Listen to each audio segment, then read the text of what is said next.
Word আছে, তার মধ্যে রূপতলিয়া এরিয়ার প্রাণকেন্দ্র আমি বলতে পারি বরিশালের এই 24 নং ওয়ার্ড। 24 নং ওয়ার্ড বরিশাল রূপতলির প্রাণকেন্দ্র হওয়া সত্ত্বেও এখানে যোগাযোগ ব্যবস্থা যথেষ্ট নাজুক অবস্থা। আমরা এই মুহূর্তে যে রাস্তাটিতে দাঁড়িয়ে আছি এটা হলো 24 নং ওয়ার্ডের মুক্তিযোদ্ধা সড়ক। মুক্তিযোদ্ধা সড়কে এখানে প্রায় 100 থেকে 150 বাড়িঘর রয়েছে, তার ভিতরে বহুতল ভবন রয়েছে এবং ছোট কাঁচামাটি কিছু ঘর রয়েছে, তাতে প্রায় 2000 থেকে 2500 জনবসতি রয়েছে এবং আমাদের এরিয়ায় প্রায় 6টি শিক্ষা প্রতিষ্ঠান রয়েছে, 4টি ধর্মীয় প্রতিষ্ঠান রয়েছে এবং এই এরিয়া থেকে প্রতিদিন শত শত মানুষ এই এরিয়ার বাইরে যাতায়াত করে থাকে। কোমলমতি শিশুরা শিক্ষা প্রতিষ্ঠানে যাতায়াত করে থাকে। এই রাস্তায় ব্যবস্থা না থাকায় মানে জলাবদ্ধতা তৈরি হয়।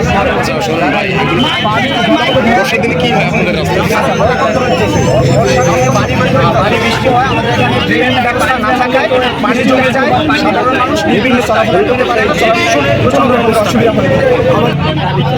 আমরা শিক্ষার্থীরা অনেক ধরনের সমস্যা করে আমাদের এই রাস্তায় হালকা বৃষ্টি হলেই পানি জমে যায়, এত পরিমাণ পানি জমে যে আমাদের প্যান্টের হাঁটু পর্যন্ত পানি ওঠে এবং যদি এখানে নৌকা চালানো হয় নৌকা নিয়ে আমরা স্কুলে এই রাস্তা অতিরিক্ত মাননীয় মেয়রের কাছে একটা আবেদন আমাদের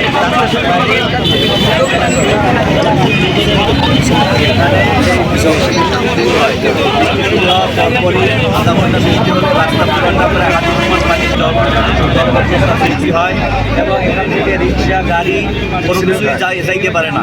বিভিন্ন খাতা খন্দকে তৈরি হয়েছে, যার কারণে ওখান থেকে বিভিন্ন সময় রিক্সা উল্টে বাচ্চাদেরকে স্কুলে নিয়ে যায়, মাদ্রাসায় নিয়ে যায়, পরে আহত হয় এবং এই পানি জলবদ্ধতার কারণে বিভিন্ন রোগবালাই সৃষ্টি হয়। বাচ্চারা নিউমোনিয়া, টাইফয়েড এবং চিকুনগুনিয়া বিভিন্ন রোগের আক্রান্ত হয়ে মেডিকেল পর্যন্ত যাওয়া লাগছে। আমরা আজকে বাধ্য হয়ে শুধুমাত্র এখানে ড্রেন ব্যবস্থা না থাকার কারণে আমরা আজকে বাধ্য হয়ে রোগের মধ্যে এই এতগুলো মানুষ আমরা এলাকাবাসী আমরা এখানে দাঁড়িয়েছি মানববন্ধনের উদ্দেশ্যে।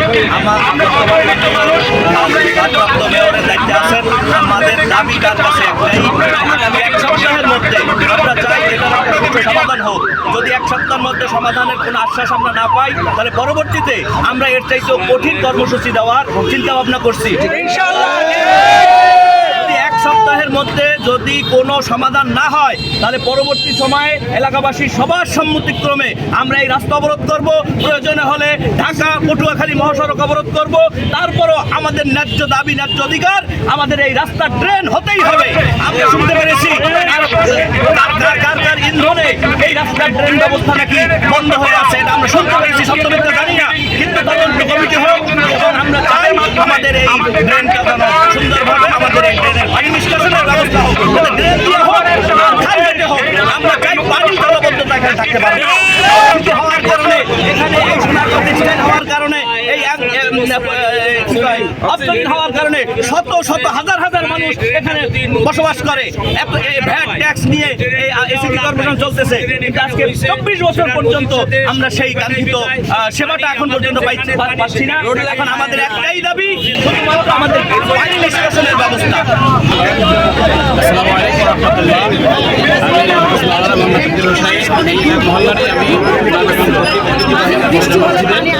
আমি বলতে চাই আমাদের সকলের দাবি রোদের বাচ্চারা, মুরব্বী এবং ইমাম ওলামা, অনেক মুক্তিযোদ্ধা যারা অনেক মুরব্বীরা আছেন, যুবকরা আছেন, বরিশালের সকলের একটা প্রাণের দাবি।